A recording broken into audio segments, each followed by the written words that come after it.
La détermination de l'entrée du mois de Ramadan se fait soit par la vision oculaire du croissant de lune le 29e jour du mois de Sha'ban, ou soit en comptant le mois de Sha'ban comme 30 jours, si le croissant de lune n'a pas été vu le 29e jour.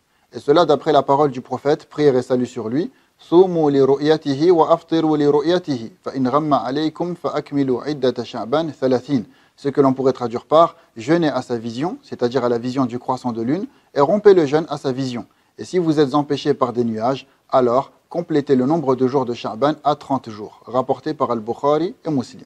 Aussi, il y a maintenant une question qui tous les ans revient assez souvent, particulièrement juste avant le mois de Ramadan. Et cette question est la suivante.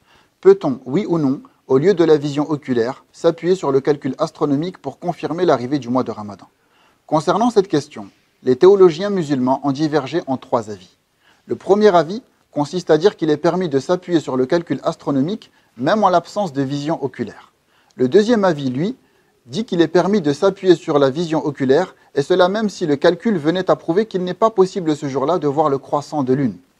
Et enfin, le troisième avis, et c'est celui que nos professeurs considèrent comme étant le plus pertinent, consiste à dire que l'on s'appuie sur la vision oculaire à condition qu'elle ne soit pas en désaccord avec le calcul astronomique.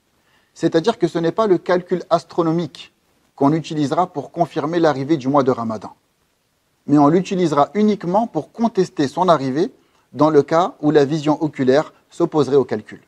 Par contre, si les instances religieuses du pays dans lesquelles on réside affirment l'arrivée du mois de Ramadan en se basant sur un des 2 premiers avis qui sont, comme on l'a dit, les moins pertinents, alors on les suivra afin de préserver l'union des musulmans, tout en expliquant aux gens, et cela sans créer la moindre discorde, que leur avis, chez bien des imams, n'est pas le plus pertinent.